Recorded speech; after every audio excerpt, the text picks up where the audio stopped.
Oke, selamat pagi rekan-rekan mahasiswa. Hari ini kita lanjutkan lagi materi kita,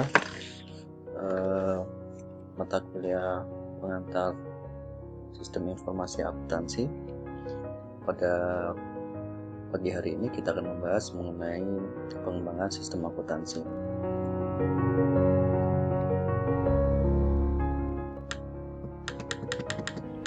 Yang pertama adalah tujuan kenapa kita kembangkan sebuah sistem akuntansi. Ada 4 tujuan ya buat menjadi kenapa kita melakukan pengembangan sistem informasi akuntansi. Pertama adalah tentu saja kita kembangkan sebuah sistem informasi akuntansi untuk apa? Untuk menghasilkan suatu informasi ya, informasi akuntansi untuk perusahaan baru. Itu satu. Jadi digunakan untuk menyediakan informasi bagi pengelolaan kegiatan usaha baru. Yang kedua adalah digunakan untuk memperbaiki sistem akuntansi yang sudah ada, baik itu secara kualitas atau mutu, ketepatan penyajian maupun struktur informasinya. Jadi bisa jadi meskipun sistem itu sudah ada, tetapi kalau informasi yang dibutuhkan oleh pengguna itu tidak tersedia, maka kita bisa mengembangkan sebuah sistem akuntansi yang baru atau melakukan update sistem informasinya, sistem informasi akuntansinya. Yang ketiga adalah untuk memperbaiki pengendalian akuntansi dan pengecekan internal. Dan yang keempat adalah untuk mengurangi biaya kritikal dalam penyelenggaraan catatan akuntansinya. Jadi sekali lagi, alasan kenapa kita mengembangkan sistem akuntansi itu ada 4. Satu adalah untuk menyediakan informasi bagi pengelolaan usaha baru. Yang kedua adalah untuk memperbaiki informasi yang dihasilkan oleh sistem akuntansi yang lama, baik itu secara mutu atau kualitas, ketepatan penyajian maupun struktur informasinya. Yang ketiga adalah untuk memperbaiki pengendalian akuntansi dan pengecekan internal. Dan yang keempat adalah untuk mengurangi biaya kritikal dari penyelenggaraan dan akuntansi tersebut. Nah, kemudian dalam metodologi pengembangan sistem yang akan kita gunakan, ya, itu ada 3 yang bisa kita gunakan dalam pengembangan sistem akuntansi. Pertama adalah tahapan analisa sistem. Tahap ini adalah tahap analisa, ya, menganalisa kebutuhan pengguna akan sistem informasi akuntansi itu apa saja. Ya. Yang kedua adalah tahapan desain sistem. Jadi setelah tahapan pertama tahapan menganalisa kebutuhan pengguna, yang kedua adalah tahapan desain sistem atau sistem desain. Yang ketiga adalah tahapan implementasi sistem. Jadi ada 3 tahapan utama yang dapat dilakukan ya dalam pengembangan sistem akuntansi. Pertama adalah tahapan analisa sistem atau sistem analis, kedua adalah tahapan desain sistem, dan ketiga adalah tahapan implementasi sistem. Nah, kita akan bahas satu persatu. Tahap pertama ini ya adalah analisa sistem. Analisa sistem ini nanti akan menghasilkan 2 dokumen ya Mas. Yang pertama adalah dokumen usulan pelaksanaan analisa sistem dan laporan hasil analisa sistem. Jadi kalau usulan pelaksanaan sistem itu memuat apa? Memuat alasan kenapa sih kita melakukan proses pengembangan sistem akuntansi ini, apa alasannya ya. Yang kedua adalah laporan hasil analisa sistem. Kemudian tahapan desain sistem ini akan menghasilkan 3 buah dokumen. Pertama adalah usulan desain sistem secara global ya. Jadi misalkan di sini kita akan membuat develop sistem akuntansi penjualan, pembelian, penggajian dan seterusnya. Jadi tapi masih secara global ya. Kemudian baru kita buat 2 laporan. Yang pertama adalah laporan final desain sistem secara global atau secara garis besar, dan nantinya kita juga harus membuat laporan final desain sistem secara perincinya. Jadi kita breakdown dari yang global tadi, nanti kita breakdown, kita perinci lagi menjadi laporan final desain sistem yang kita ajukan nanti ke pengguna ya, atau stakeholder yang membutuhkan sistem informasi akuntansi tersebut. Nah, yang ketiga adalah baru implementasi sistem. Nah, implementasi sistem ini menghasilkan laporan final implementasi sistem. Jadi sekali lagi ada 3 Mbak Mas ya, metodologi yang bisa digunakan dalam pengembangan sistem. Yang pertama adalah analisa sistem, kedua desain sistem, dan ketiga adalah implementasi sistem. Analisis sistem akan menghasilkan beberapa dokumen. Pertama adalah usulan pelaksanaan analisa sistem, dan yang kedua adalah laporan hasil analisa sistem. Tahapan kedua, desain sistem akan menghasilkan 3 buah laporan. 1 laporan desain sistem secara garis besar, yang kedua adalah laporan final desain sistem secara garis besar, dan laporan final desain sistem secara perinci. Yang ketiga adalah implementasi sistem. Ini akan menghasilkan 1 buah dokumen, namanya adalah laporan final implementasi sistem. Sekarang kita lihat tahapan analisa sistem itu apa yang dilakukan. Ya, jadi di sini adalah proses mengidentifikasi jenis-jenis informasi yang dibutuhkan oleh pemakai. Ya. Nah, kegagalan seorang sistem analis adalah dia tidak bisa mengidentifikasi informasi apa sajakah yang dibutuhkan oleh pengguna itu. Akhirnya apa? Akhirnya yang terjadi adalah sistem yang sudah dibuat itu, di-develop itu, akhirnya tidak berguna, tidak digunakan karena kegagalan dalam proses analisis sistem. Jadi tahap inilah tahap yang paling penting, tahap di mana kita menganalisa sistem apa kebutuhan dari pengguna itu. Tahap kedua adalah pada tahap ini analisis sistem jadi 4 tahap lagi, yaitu tahap analisis pendahuluan, tahap penyusunan usulan pelaksanaan analisis sistem, tahap pelaksanaan analisa sistem, dan tahap penyusunan laporan hasil analisa sistem. Nah, tahap pertama adalah tahap pendahuluan. Pada tahap ini, ya, seorang sistem analis itu akan mengidentifikasi apa sih kebutuhan informasi dari si pengguna ini. Ya, itu pertama. Yang kedua adalah seorang sistem analis akan mengidentifikasi kenapa sih kita harus membuat atau mendevelop sebuah sistem akuntansi yang baru. Itu apa sebenarnya? Nah, di sini ada dokumen yang digunakan adalah surat permintaan jasa pengembangan sistem informasi. Nah, kalau kita lihat dokumen ini ada nama sistemnya apa, dikatakan sistem informasi kemudian misalnya seperti itu, lalu manfaat yang diharapkan seperti apa. Nah, sistem ini baru atau revisi. Nah, lalu apa output yang nanti dihasilkan dan input nanti yang harus kita inputkan, kemudian informasi-informasi yang lain. Ini adalah tahapan analisis pendahuluan. Setelah tahapan analisis pendahuluan, berikutnya adalah penyusunan pelaksanaan analisis sistem. Penyusunan pelaksanaan analisis sistem. Pada tahap ini, seorang sistem analis itu mulai menggali, ya, dalam hal ini mempertemukan antara pikiran si analis sistem dengan kebutuhan informasi dari si pengguna ini, sehingga nantinya informasi yang dihasilkan itu benar-benar dibutuhkan oleh pengguna, ya, seperti itu. Nah, ini dokumennya, itu dokumen usulan pelaksanaan analisis sistem. Kalau kita lihat di situ ada kepadanya ada semua departemen, dari mana. Nah, PIC ini adalah Rizal Minardi ini, sistem analis dan departemen sistem informasi adalah bagian yang akan mendevelop sistemnya.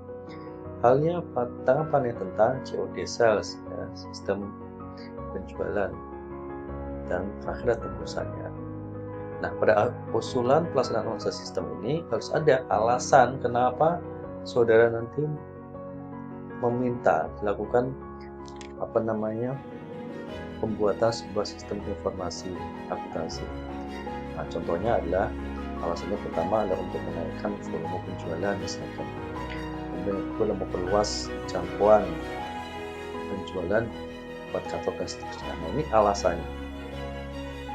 kemudian prasyarat sistem yang dibutuhkan oleh sistem apa? Misalkan bisa menerima barang sesuai dengan jumlah, spesifikasi, harga, dan seterusnya. Lalu perusahaan penerima dapat segera membayar para pembayaran dari pembeli sesuai dengan jumlah yang ditagih misalkan. Jadi perusahaan dapat menerima dengan segera proses pembayaran dari customer-nya dan seterusnya. Nah, ini data yang dikumpulkan, sumber informasi dan jadwal pelaksanaannya juga ada. Nah, yang ketiga adalah pelaksanaan analisa sistem itu sendiri. Nah, dalam pelaksanaan analisa sistem itu sendiri itu ada 4 tahapan. Pertama adalah saudara harus bisa menganalisa laporan yang ada, laporan yang dari sistem berjalan itu. Jadi tahap pertama seorang sistem analis adalah dia harus bisa menganalisa laporan apa sajakah yang ada dari sistem yang berjalan itu. Contoh sekarang ada laporan penjualan, ada laporan pembelian, pengajian, persediaan, dan seterusnya. Itu laporan yang ada di perusahaan. Nah, dari laporan-laporan ini kita analisa, ada nggak kebutuhan akan laporan yang baru atau informasi laporan yang baru. Misalkan, oh ternyata di sini memang ada laporan penjualan, tetapi hanya penjualan harian dan mingguan, bulanan dan tahunnya tidak ada. Nah, ini kita harus bisa menggali dari si pengguna itu. Kira-kira apa kebutuhan informasi yang ingin dihasilkan?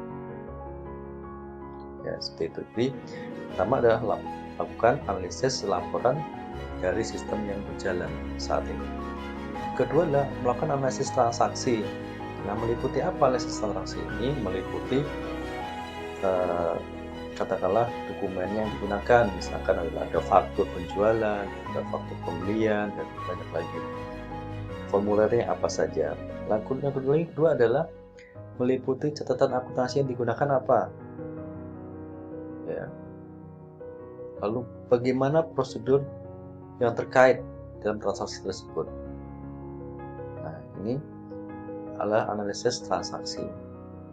Yang ketiga adalah melakukan atau mempelajari jurnal atau catatan pertamanya.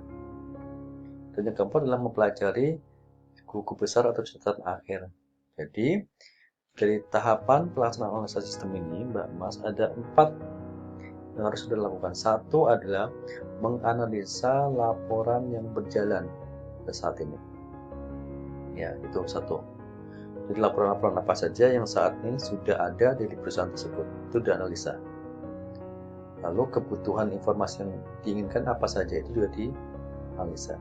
Yang kedua adalah analisa transaksi, dimulai dari apa, formulir yang digunakan, dokumen yang digunakan, apalagi catatan akuntansi, apa yang digunakan, lalu bagaimana prosedur yang terkait dari transaksi yang akan kita analisa itu juga harus kita lakukan analisa.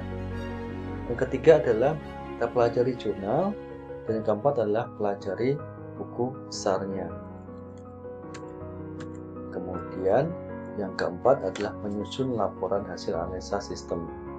Nah, dalam kita menyusun laporan analisa sistem ini, maka yang pertama harus ada adalah alasan kenapa saudara mengusulkan untuk dilakukan pembuatan atau development dari sistem akuntansi ini.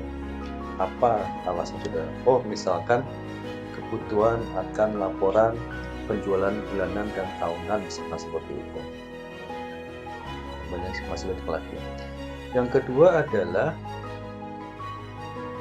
saudara sebutkan di situ adalah daftar masalah yang timbul atau terjadi di perusahaan terkait dengan sistem informasi yang lama.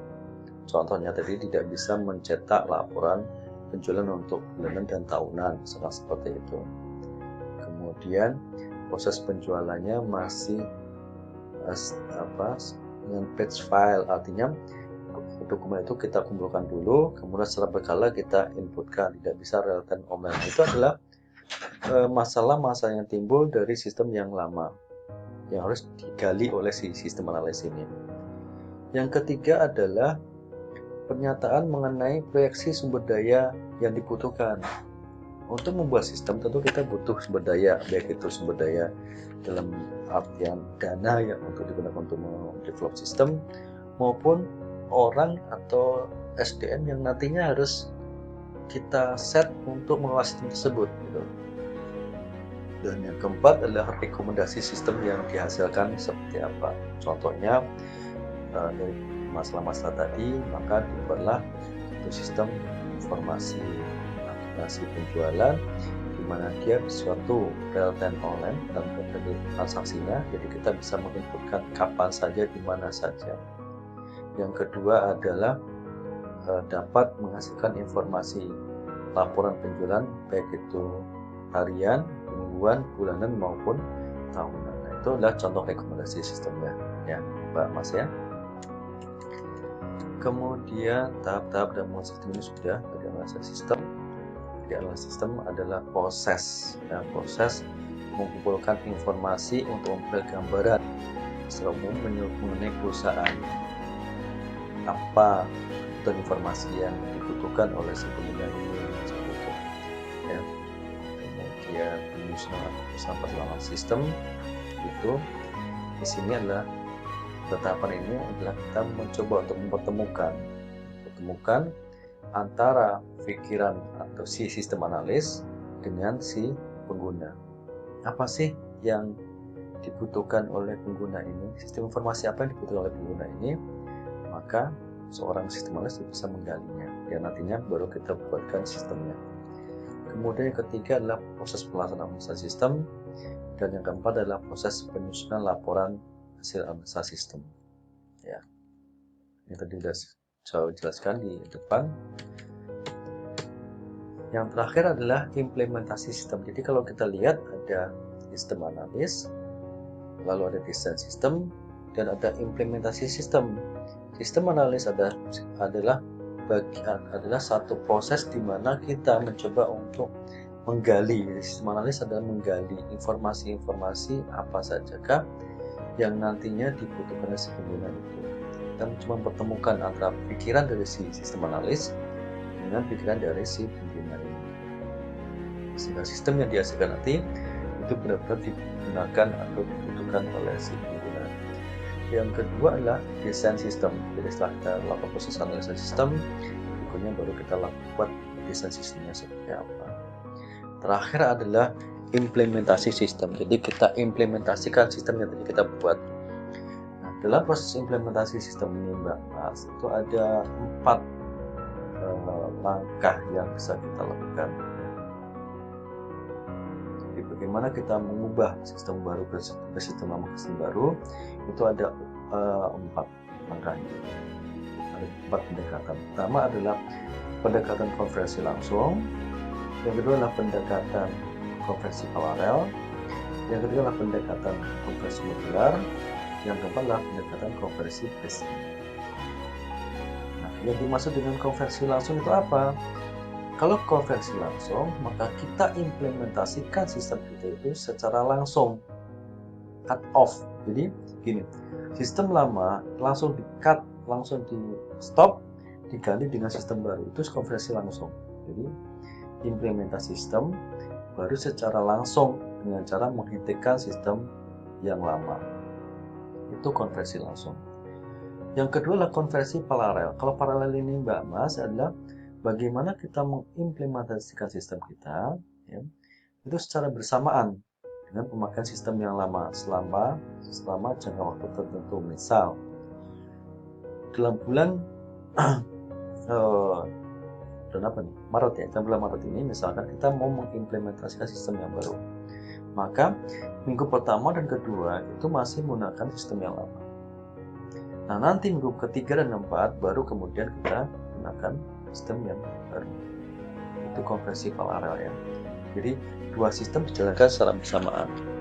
Nah nanti kalau sudah familiar SDM-nya, maka sistem lama dihilangkan, lalu kemudian kita lanjutkan dengan sistem yang baru, itu konversi paralel. Yang ketiga adalah konversi modular atau pilot project.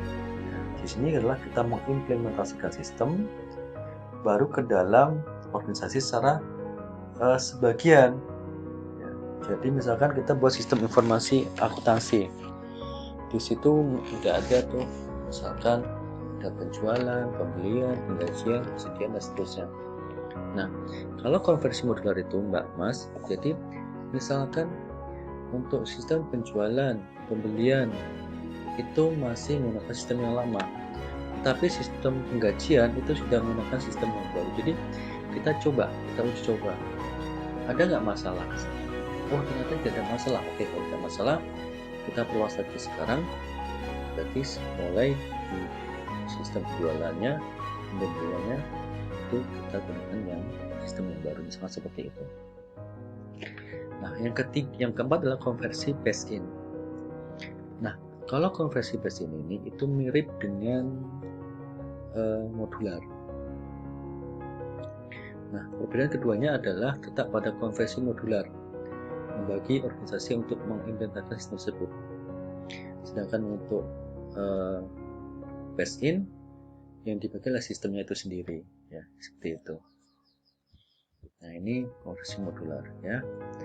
Baik, kalau digambarkan seperti ini. Jadi ini sistem lama, sistem baru itu paralel. Konversi langsung itu cut off. Mesti lama di cut diganti dengan sistem yang baru. Yang kedua konversi paralel, ini mengimplementasikan sistem secara bersamaan. Ya, sistem lama jalan dulu, setelah itu sistem yang baru di 3 dan keempat sama seperti ini. Lalu konversi modular, sistem modular ini dimana kita buatnya adalah pilot project, ya. Bisa jadi seperti ini dia. Jadi misalkan ada bagian penjualan, pembelian, ya, ada bagian unit penjualan, bagian marketing atau bagian penjualan, bagian pembelian, kemudian ada bagian gaji dan seterusnya. Nah, sistem yang baru mungkin kita bisa terapkan itu di bagian penjualan misalkan, atau di bagian penggajian. Nah, bagian-bagian yang lain itu masih menggunakan sistem yang lama. Jadi itu pilot project, Mas. Nah, hampir sama dengan konversi modular. Yang kemudian konversi phase in. Kalau phase in itu yang dibagi oleh sistemnya. Jadi kayak tadi ada sistem informasi akuntansi. Nah, untuk phase in ini yang diuji cobakan dulu adalah misalkan sistem penggajian kerja. Sementara yang lainnya itu masih menggunakan sistem yang lama, misalnya seperti phase in. Jadi ada 4. Langsung untuk cut off, sudah dengan sistem yang baru. Paralel, bersamaan, antara dua ini saling berjalan bersamaan. Kemudian ketiga adalah modular untuk pilot project, misalkan di bagian tertentu diuji cobakan, di bagian lain masih menggunakan sistem lama, misalnya seperti itu. Lalu phase in, kalau phase in itu sistemnya yang diuji cobakan. Jadi misalkan di bagian penjualan itu sudah menggunakan sistem yang baru, sementara bagian penggajian masih menggunakan sistem yang lama, seperti itu, ya. Jadi sistemnya. Nah, ini 4 yang bisa kita gunakan dalam mengimplementasikan sistem. Nah, sekarang kita masuk pada tool yang digunakan dalam kita merancang sebuah tapi menganalisa atau memodelkan sebuah sistem. Yang akan kita pelajari adalah flowchart. Jadi flowchart ini adalah sebuah representasi grafik dari langkah-langkah yang harus diikuti dalam menyelesaikan suatu permasalahan yang terdiri atas kumpulan simbol, di mana masing-masing simbol itu mempresentasikan suatu kegiatan tertentu. Nah, dalam sebuah flowchart itu ada input, proses, dan output, ya, terus ada kompensasi. Nah, kita lihat ini beberapa flowchart, ada flowchart sistem dan ada flowchart program. Bisa next saja. Nah, sekarang kita lihat simbol-simbol flowchart. Simbol pertama adalah dokumen. Dokumen itu digambarkan seperti ini, Pak. Nah, dokumen ini muncul kalau ada satu proses yang mendahulunya. Apa itu? Misalkan ada proses kegiatan manual, ya, misalkan adalah kegiatan manual itu misalkan adalah cetak faktur misalkan, Nah, jadi kalau pertama adalah ada cetak faktur dulu, baru dia bisa menghasilkan dokumen. Artinya kalau tidak ada kegiatan cetak faktur, itu tidak akan mungkin bisa menghasilkan dokumen. Jadi nggak boleh saudara nanti tiba-tiba ujuk-ujuk menghasilkan dokumen tanpa ada proses di dalamnya. Ingat, dalam proses itu ada input, proses, dan output. Inputnya apa? Oh, inputnya adalah transaksi, diproses, penjualan misalkan, atau jurnal. Hasilnya apa? Outputnya apa? Outputnya adalah laporan penjualan. Nah, sama seperti ini. Jadi ada proses mendahulunya. Apa itu? Proses input atau buat faktur misalnya seperti ini. Maka dia baru bisa menghasilkan dokumen faktur seperti ini. Ini dokumen. Nah, kadang-kadang dokumen itu nggak hanya satu tapi 2 rangkap, bahkan 5 rangkap. Nah, itu pun bisa digambarkan sangat seperti ini. Jadi kalau ada 5 ya digambarkan 5 kayak gini Mbak Mas ya. Nah, kebetulan ini ada 3 dokumen tapi beda-beda semua. Nah, seperti ini ada faktur, ada surat jalan, ada surat muat, dan ada SOP. Nah, kayak gini kalau kita bagi dokumen ini ya. Nah, yang berikutnya adalah catatan. Catatan ya. Ini catatan. Ini catatan ini bisa berupa apa? Bisa misalkan jurnal, itu bisa catatan proses. Inilah proses manual. Kemudian ada namanya penghubung pada halaman jamak. Ada on connector dan off connector. Apa yang membedakan? Kalau on connector ini Mbak Mas digunakan untuk menghubungkan flowchart yang halamannya masih sama, jadi masih dalam satu halaman, itu pakai on connector. Nah, sebaliknya kalau off connector itu digunakan untuk menghubungkan alamat yang berbeda. Connector ya. Jadi misalnya kita hubungkan satu flowchart kita dengan halaman yang lain, maka itu pakai off connector, bukan pakai on connector. Nah, ini jangan sampai kebalik saudara, kalau kebalik salah ya nanti ya. Yang berikutnya adalah kegiatan manual. Ini adalah proses manual sebenarnya. Contoh, membuat faktur penjualan misalkan. Itu kegiatan manual. Jadi si SPG ini akan membuat faktur penjualan. Nah, nanti setelah ada kegiatan ini biasanya dia menghasilkan dokumen tuh. Maka muncullah dokumen tadi ya, perangkap itu. Nah, ini kalau kita gunakan on connector. On connector ini digunakan untuk menghubungkan di halaman yang sama. Ya, dan off connector. Nah, ini off connector. Nah, berikutnya adalah ini komentar. Jadi komentar catatan ya, komentar. Misalkan barang dan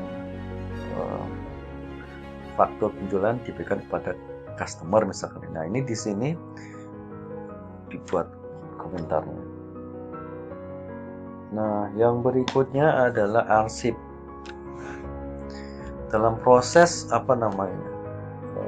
Misalkan proses, misalkan gini, SPG melayani pembeli. Kemudian pembeli misalnya itu SPG akan membuat faktur penjualan tunai. Lalu setelah dibuat penjualan tunai, kemudian nanti dibuat 3 rangkap. Rangkap pertama untuk pembeli, rangkap kedua untuk bagian kasir, rangkap ketiga untuk bagian gudang misalkan seperti itu. Atau rangkap ketiga yang FPT yang ketiga nanti akan diarsipkan. Nah, itu pakai arsip ini. Nah, kalau seperti ini artinya arsip sementara ya. Yang maksud arsip sementara itu bisa jadi nanti dokumen itu kita gunakan lagi untuk diproses. Nah, kalau ini arsip permanen, jadi jangan sampai salah. Nah, ini adalah proses secara komputerisasi. Nah, kalau manualnya kan ini nih,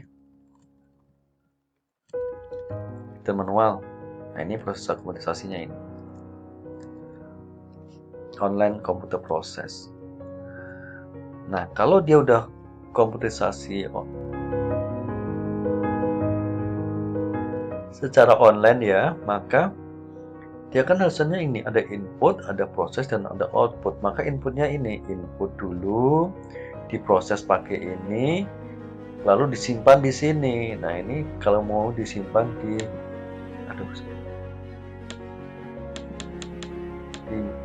magnetic tip misalkan kayak gini.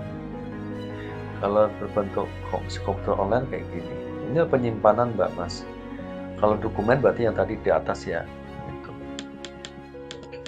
Nah, yang berikutnya adalah decision. Decision ini adalah keputusan. Artinya ini kita akan buat kalau ada keputusan yang bercabang. Misalkan gini, apakah data mau disimpan, ya dan tidak. Ya, ini. Kalau iya, nanti di sini ada kegiatannya apa atau prosesnya apa. Kalau iya, lakukan apa. Kalau tidak, apa yang dilakukan. Kalau iya, cetak laporan. Kalau tidak, langsung keluar. Misalkan seperti itu. Jadi ini adalah satu keputusan. Nah, tadi saya lupa, mohon maaf. Nah, di awal itu harusnya ada ini Mbak Mas. Jadi kalau kita memulai sebuah flowchart itu ada terminal di sini namanya start dan stop. Jadi di awal dan di akhir. Jadi sebuah flowchart nggak boleh tiba-tiba langsung misalkan kegiatan manual melayani pembeli, kegiatan manual lagi buat faktur penjualan tunai, menghasilkan dokumen, kemudian didistribusikan kepada 3 orang atau 4 orang, 4 rangkap misalkan seperti itu. Nggak boleh seperti itu. Jadi harus ada start dan stopnya juga di paling atas itu ya, diawali dan diakhiri. Nah, karena ini adalah flow chart ya, flow itu kan garis ya, flow arus arah gitu. Nah, berarti ada garis yang akan membuat aliran dari flow chart tadi. Nah, ini kalau ada persimpangan garis, pertemuan garis. Ya, ini contohnya misalkan ya, contoh. Nah, kalau kita lihat ini kan ini start Mbak Mas, ini start, kemudian nanti kalau mau di akhir itu stop di bawah. Start misalkan di sini. Ini apa? Ini adalah proses manual, menerima order dari pembeli, kegiatan manual, catatan manual, menerima order dari pembeli. Lalu ada lagi, setelah dia menerima order dari pembeli, ngapain lagi si SPG ini? Oh, si SPG dia akan apa? Dia akan buat nota atau faktur penjualannya, maka di sini dia buat faktur penjualan. Nah, faktur penjualan ini dibuat angka berapa? Ini sesuai kebutuhan perusahaan ya, nggak harus 3, bisa 4, bisa 5. Ya tergantung dari case-nya kayak gitu loh. Nah, kita asumkan dibuat 3 rangkap nih, jadi FPT-nya ada 3 tuh. Nah, di sini harus kita distribusikan Mbak Mas. Ya. Kalau 3, FPT 1 diberikan kepada siapa? Oh, FPT 1 diberikan kepada pembeli untuk pembayaran ke bagian kasa misalkan. Yang kedua diberikan kepada siapa? Yang kedua itu nanti bersama dengan barang diserahkan ke bagian pembungkusan atau bagian gudang. Nah, FPT yang pertama itu diarsip. Arsipnya itu N numerik. Jadi dia diurutkan. Ya, seperti itu. Dan itu arsip sementara ya. Nah, ini ada apa namanya contoh flowchart. Nah, kalau kita lihat di sini, ini ada on off connector. Ini on connector, ini off connector. Nah, kalau misalkan on connector, lihat di sini diserahkan kepada pembeli untuk pembayaran ke bagian kasa kan gitu toh. Maka di sini kan 1. Artinya dokumen ini kita berikan ke bagian kasa yang di sini. Nah, karena ini adalah menghubungkan, boleh nggak Pak misalnya kita tarik dari sini ke sini gitu? Boleh, nggak masalah sebenarnya. Tapi ya itu nanti ada garis kayak gini, jadi nggak rapi ya. Tapi boleh, nggak masalah. Kalau misalnya ini dihilangkan, nggak ada 1, maka kita bisa tarik dari sini langsung ke sini. Artinya kita berikan FPT itu 1 itu ke bagian kasanya, seperti itu. Nah, yang ini adalah off connector Mbak Mas. Ini ada 2 off connector, 5, 3. Kenapa? Karena ini akan kita hubungkan ke bagian yang lain di mana itu bagian itu di lain halaman gitu loh. Ini masih satu halaman yang ini ya, satu ya, bagian kasar satu halaman, maka boleh kita kasih on connector di sini. Tapi ini kalau kita buat on connector nggak bisa, kenapa? Karena dua ini nggak ada di halaman yang sama, tetapi di halaman berbeda, gitu. Jadi ini ke off connector. Nah, kembali ke bagian kasa. Nanti FPT pertama itu kan diberikan bagian kasa, ya, oleh customer untuk proses pembayaran. Nah, kasa ngapain tuh? Maka kasa akan menerima uang dari customer dan mengoperasikan cash register. Nah, kemudian apalagi yang dikerjakan oleh kasa? Oh, dia bukan cap lunas. Ingat kalau sudah ke mall itu kan, Matahari misalkan, bawa bajunya itu ke kasa itu sudah ada FPT-nya, faktur penjualan tunainya, sudah kasihkan itu ke bagian kasa, lalu kasih nanti akan menerima faktur tadi dan barangnya, misalkan seperti itu, atau menerima faktur tadi aja. Setelah itu baru dia bandingkan antara apa? Antara barang tersebut dengan fakturnya. Nama barangnya apa, ukurannya berapa, harganya berapa, itu dibandingkan semua dengan yang di faktur. Nah, kemudian yang berikutnya adalah dan hubungkan cap lunas pada FPT tersebut. Nah, selanjutnya FPT 1 plus vital register yang dihasilkan dari cap lunas itu diserahkan ke pembeli untuk pengambilan barang. Nah, di sini on connector. Kenapa off connector? Kenapa? Karena kita hubungkan ke bagian yang lain, halaman yang lain. Nah, itu contohnya Mbak Mas ya. Baik, ada pertanyaan sampai di sini. Kalau tidak ada, kita akhiri kuliah kita untuk sesi pertama ini. Nanti saya akan jelaskan ke saudara bagaimana membuat flowchart dengan menggunakan program Visio pada video berikutnya. Terima kasih atas perhatiannya. Wabillahi taufiq wal hidayah. Wassalamualaikum warahmatullahi wabarakatuh.